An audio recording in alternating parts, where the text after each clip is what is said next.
Fin de contrat, nouvelle fenêtre du mercato en fin de saison, la FIFA part en live. En effet, la Fédération mondiale du football a décidé de passer à la vitesse supérieure, notamment sur les dossiers urgents à quelques mois du début de la Coupe du Monde des clubs, qui se déroulera aux États-Unis à partir du 15 juin prochain. Comme le révèle Calcio Esperluet Finanza, la FIFA a décidé d'ouvrir une nouvelle fenêtre de mercato pour faciliter, en particulier, les clubs participant à cette compétition, qui comptera 32 équipes et dont la première édition est prévue pour l'été prochain. Citation. Cette fenêtre sera très courte et s'étendra du 1er au 10 juin pour tous les clubs, leur permettant non seulement de finaliser des négociations, mais surtout de déposer des contrats durant cette période. Selon Marca, il s'agit d'une initiative ouverte à tous, mais qui a une valeur particulière pour les 32 clubs qui participeront à la Coupe du Monde des clubs, qui se tiendra du 15 juin au 13 juillet, et où l'Inter et la Juventus, qualifiés via leur classement, joueront un rôle de premier plan. La FIGC n'a pas encore répondu positivement. Citation. La dernière étape de cette fenêtre supplémentaire de mercato dépend de l'adhésion des fédérations nationales dont les clubs sont engagés dans la compétition. La décision de la FIGC est donc attendue dans les semaines à venir. Cependant, sans le feu vert de la Federcalcio, les clubs italiens ne pourront pas recruter de nouveaux joueurs durant cette période.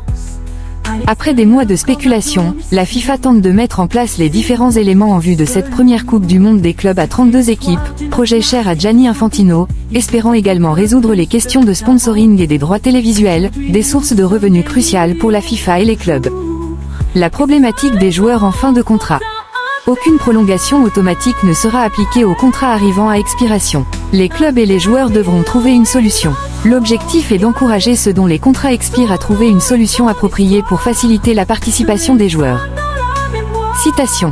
Le Conseil de la FIFA a approuvé, ce jeudi 3 octobre 2024, à l'unanimité, le règlement de la Coupe du Monde des clubs 2025, qui vise à résoudre les incohérences techniques et à compenser les différences entre les périodes d'inscription et les calendriers nationaux des clubs participants, tout en offrant une certaine flexibilité aux associations membres de la FIFA concernées. Selon le règlement, les associations membres de la FIFA des clubs participant à cette compétition auront la possibilité d'ouvrir une fenêtre d'inscription exceptionnelle du 1er au 10 juin 2025, pour tous leurs clubs affiliés, avant le début de la compétition. La décision d'ouvrir cette fenêtre supplémentaire reste cependant à la discrétion de chaque association membre. À l'expiration du délai de soumission des listes de convocation, certains joueurs dont les contrats expireront au milieu de la compétition pourront être remplacés dans une période restreinte, du 27 juin au 3 juillet 2025, avec des restrictions spécifiques, notamment l'exigence qu'une fenêtre d'inscription, standard, soit ouverte pour le club à ce moment-là. La FIFA explique que l'objectif est d'encourager les clubs et les joueurs dont les contrats expirent à trouver une solution adaptée pour faciliter la participation des joueurs. Cela signifie que l'instance dirigeante du football mondial ne prévoit pas de règlement spécifique pour ces situations, mais confie la gestion des cas individuels aux clubs et aux joueurs, comme dans le cas de la transaction qui a vu Thiago Diallo passer de la Juventus à Porto. La Coupe du Monde des clubs de la FIFA 2025 marquera le début d'une nouvelle ère pour le football mondial des clubs, avec les meilleures équipes en lice pour le titre officiel de champion du monde des clubs de la FIFA, a déclaré le président Infantino. Ce règlement garantit les meilleures conditions possibles pour que les 32 clubs participants et les meilleurs joueurs du monde puissent briller au plus haut niveau. 50 joueurs au moins en fin de contrat.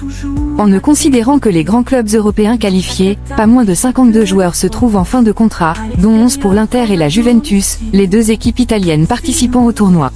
Parmi eux, Josep Guardiola, alias Pep, dont le contrat expire également le 30 juin. Ouvrir une fenêtre estivale début juin, alors que les bilans doivent être clôturés au 30 juin 2024, quelle idée de génie! Pourquoi personne n'y avait pensé plus tôt? Anthony Gilles, internationale.fr